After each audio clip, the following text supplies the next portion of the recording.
اعوذ باللہ من الشیطان الرجیم بسم اللہ الرحمن الرحیم الحمد للہ الذی جعل کمال دینہ و تمام نعمتہ بولایت علی بن ابی طالب علیہ السلام والصلاة والسلام علی سید الانبیاء والمرسلین وعلی طیبین الطاہرین المعصومین اما بعد فقد قال امیر المؤمنین علی بن ابی طالب علیہ السلام بسم اللہ الرحمن الرحیم اللہم انی اعوذ بک من وسوساء السفر وکعبۃ المنقلب۔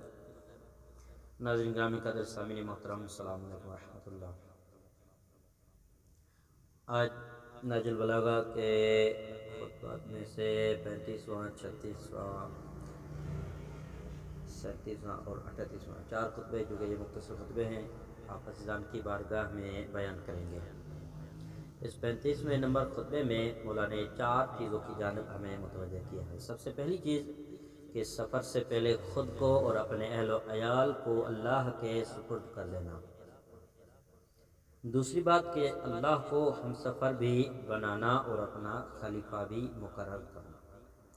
تیسری بات کہ ساتھ ساتھ رہنے اور خلیفہ بن سکنے کی قدرت اللہ کی مخصوص صفات ہے۔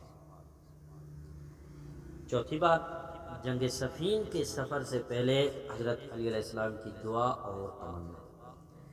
مولا فرماتے ہیں کہ اے اللہ، میں سفر کی دقتوں سے اور مشقتوں سے بھی تیری پناہ چاہتا ہوں، اور واپسی میں پیش آنے والی دشواریوں سے بھی تیری حفاظت میں رہنا چاہتا ہوں، اور اپنی اولاد و اموال اور اہل و عیال اور متعلقین کو بھی تیرے پناہ میں دیکھ کر ان کو خوشحال دیکھنے کا متمنی ہوں۔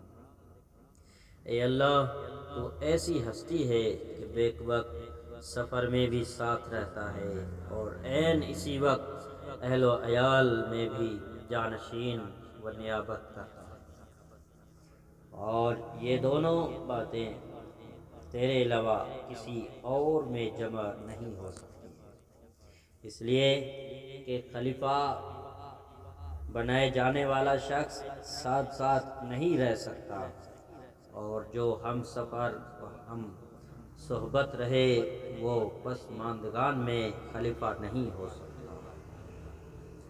خطبہ نمبر 36 میں مولا نے جو 4 چیزوں کی جانب اشارہ کیا ہے وہ یہ ہے کہ فوج کے آگے آگے ایڈوانس گارڈ کو سفر کی ہدایت کے ساتھ بھیجنا۔ دوسری بات کہ باقی فوج اور سرداران فوج کو سفر کا پروگرام اور مقصد سمجھانا۔ تیسری، راستے میں آنے والی آبادیوں کو دعوت جہاد دینا اور ثابت کرنا کہ تنخواہ دار فوج موجود نہ تھی۔ چوتھی بات کہ سفر سے پہلے پابندی کے ساتھ حمد و ثناء خداوندی بجا لانا۔ خطبہ نمبر 36 میں مولا نے جن چیزوں کی جانب ہمیں متوجہ کیا ہے وہ آپ عزیزان کی بارگاہ میں بیان ہے کہ سب سے پہلے مولا فرماتے ہیں کہ حمد خداوندی جاری رہنا چاہیے جب تک راتیں آتی اور اندھیرا پھیلاتی رہے۔ حمد و ستائش کی ہر صورت اللہ کے لیے مخصوص رہنا چاہیے جب تک کہ ستارے ابھرتے اور ڈوبتے رہے۔ حمد و ثنا تو ہونا ہی ہے اللہ کے لیے، چاہے جس کے انعامات کبھی ختم نہیں ہوتے اور جس کے فضل و کرم کا بدلہ نہیں ہو سکتا۔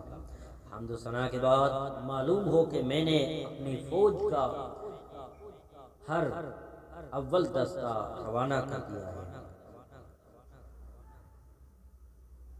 اور اسے حکم دیا ہے کہ وہ میرا دوسرا حکم پہنچنے تک فرات کے کنارے پر پڑاؤ ڈالے رہے اور ہدایت پہنچنے تک کسی قسم کا بھی اقدام نہ کرے۔ میں نے اس میں بہتری دیکھی ہے کہ دریائے فرات کے پار نکل کر تمہارے ان ہمدردوں میں پہنچوں جو دجلہ کے آس پاس قیام کیے ہوئے اور ہماری روانگی کے لیے وہاں منتظر ہیں۔ چنانچہ ان کے پاس پہنچ کر میں انہیں تمہارے ساتھ تمہارے دشمنوں کی طرف روانہ کروں گا اور انہیں تمہاری قوت میں اضافہ اور مدد کے طور پر استعمال کروں گا۔ خطبہ نمبر 37 میں مولا نے کچھ چیزوں کی جانب جو ہمیں متوجہ کیا، وہ یہ کہ معاویہ اور طرفداران معاویہ کے ساتھ جہاد اور قتال اسی طرح واجب تھا جس طرح کفار مکہ کے ساتھ واجب تھا۔ دونوں مخالف اسلام تھے۔ اور دوسری بات، علی علیہ السلام موت سے کسی حال میں نہیں ڈرتے تھے، اور اتمام حجت کے لیے لوگوں کو گمراہی سے نکلنے کا موقع دینا چاہیے، اور لوگوں کے اعتراض سے بچنے کے لیے جنگ میں جلدی کرنا غلط ہے۔ نور مرتضوی کی جھلک باعث ہدایت ہوتی ہے، اور گمراہی واضح کر دینے کے بعد اہل شام کا قتل جائز تھا۔ مولا فرماتے ہیں کہ رہ گیا تمہارا یہ کہنا کہ جنگ شروع کرنے میں یہ سب تاخیر موت سے ڈر کر کی جا رہی ہے، اور موت کا آنا اور مرنا ناگوار گزر رہا ہے۔ خدا کی قسم مجھے کبھی اس کی پرواہ نہیں رہی ہے کہ موت بڑھ کر میری طرف آتی ہے یا میں خود موت کی طرف پیش قدمی کرتا ہوں۔ تمہارے دوسری بات یہ کہ اہل شام سے جنگ کرنے میں مجھے کچھ شک ہو رہا ہے۔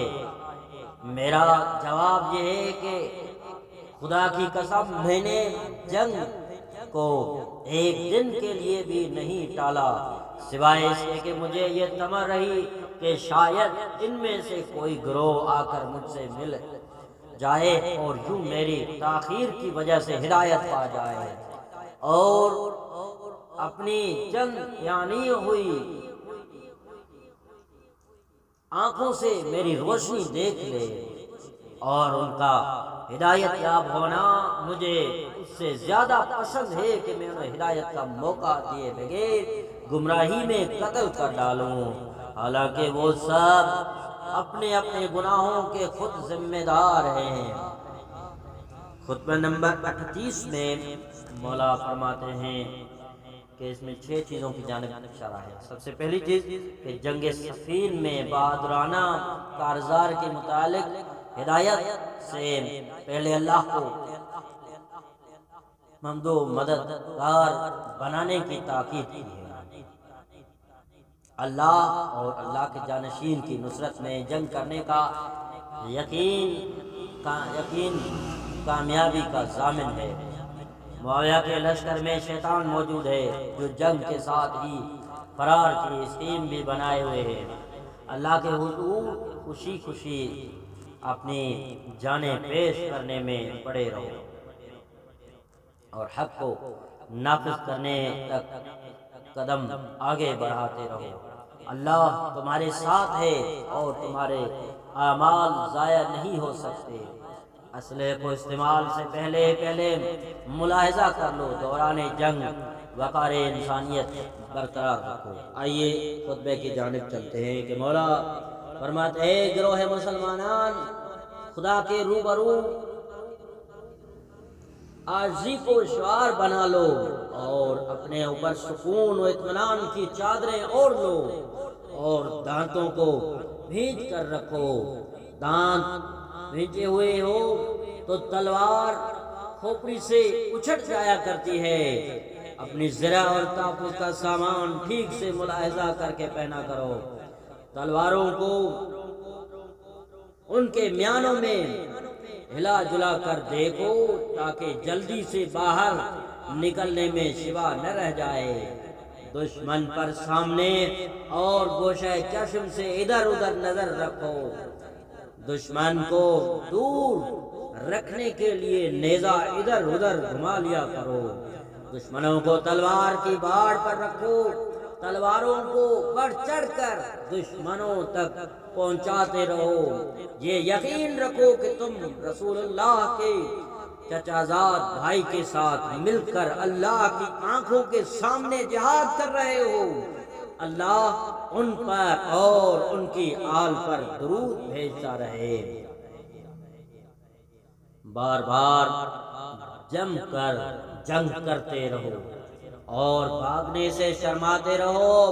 یقیناً جہاد سے فرار بعد کی نسلوں کو بھی شرمندہ کیا کرتا ہے، اور روز حساب آگ اس کی سزا ہے۔ ہر شخص خوشی سے اپنی جان اللہ کو سونپنے میں مسرت محسوس کرے اور موت کی طرف اس کے طرح چلو، جس طرح چلتے رہنے کو باوقار رفتار کہتے ہیں۔ تو پر لازم ہے کہ تم اس انبو کثیر کو اپنا نشانہ بنائے رکھو اور اس طرح تنابوں سے تانے ہوئے خیمے پر نظریں جما لو اور اس کے وسط پر حملے کر کے پہنچ جاؤ۔ بلا شبہ وہاں شیطان اپنی کمین گاہ میں چھپا ہوا بیٹھا ہے، ایک طرف تو اس نے حملہ کرنے کے لیے ہاتھ بڑھا رکھے ہیں اور ساتھ ہی بھاگنے کے لیے پہلے ہی سے قدم پیچھے موڑے ہوئے ہیں۔